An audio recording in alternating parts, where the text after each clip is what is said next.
Hey everyone, so this is my book review.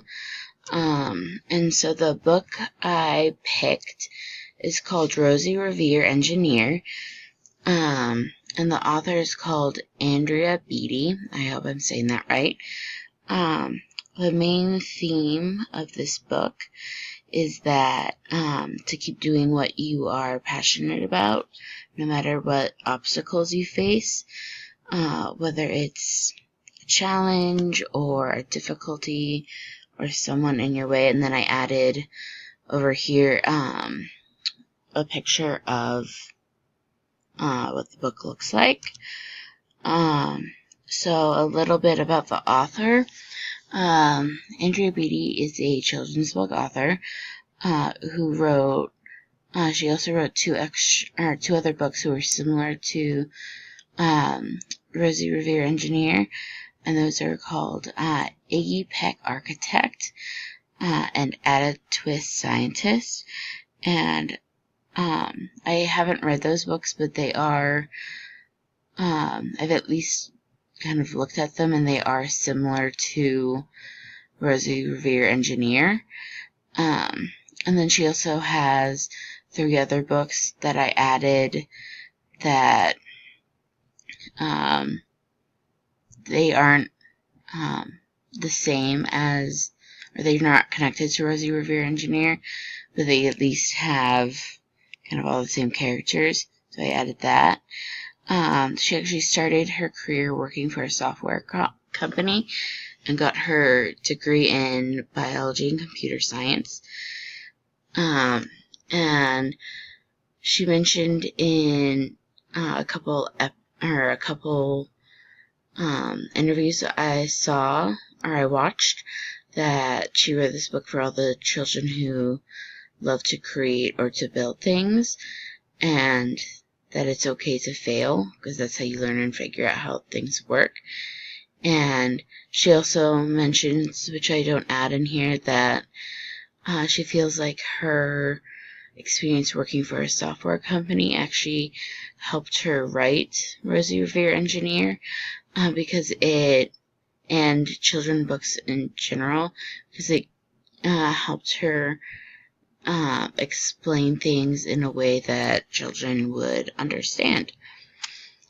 And then the thesis of this book is that it's okay to fail at something as long as you keep trying, because that's how you learn and grow. And then I also added a picture of that's Rosie.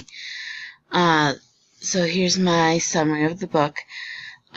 Just like a quick summary of what it's about. That at the beginning of the book, we meet the main character, who is Rosie, and we learn that she likes to create and invent new things, and the materials she uses is whatever she can find, which usually comes from the trash or like anything really she can find.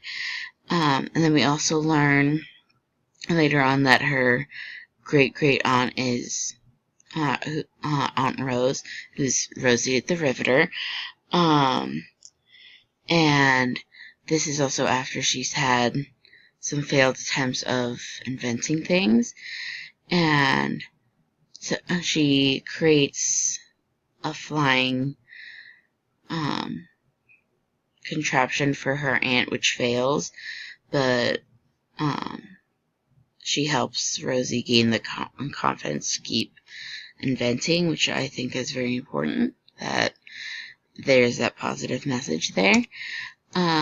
So my evaluation of this book, that after a couple weeks ago we learned about Makerspace, that this is a good book for kind of a first introduction into Makerspace.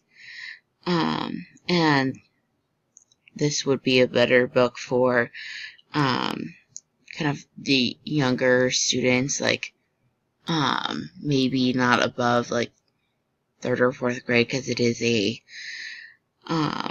young book. And then I added in a quote that I feel like is a good one that shows that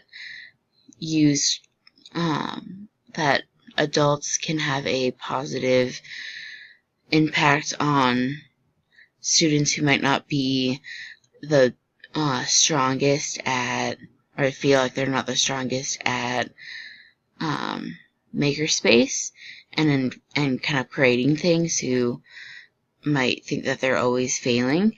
And so I added it here, and it says, "It crashed. That is true. But first it did what it needed to do. Before it crashed, Rosie, before that, it flew." So I feel like as teachers, it's our job to kind of help build up students who might feel like they're always failing at creating things or doing kind of the more makerspace things. But it also, I like that this book has a strong message of following what you are passionate about and what you enjoy doing. And then, as I mentioned before, that this book kind of gives two strong examples of how an adult can help a child kind of come back from failure. And one of the adults we meet in the book just kind of laughs and doesn't really build up her confidence, while the other, which is her aunt, which I gave that quote above, yes, kind of laughs a little bit, but also explains that it's okay to fail, because she still learned from the experience. My conclusion is that I did enjoy reading this book, that it is short, and I actually read it a couple times because I had students at the preschool I worked at bring it in for share day, so I read that. And so when I saw it on the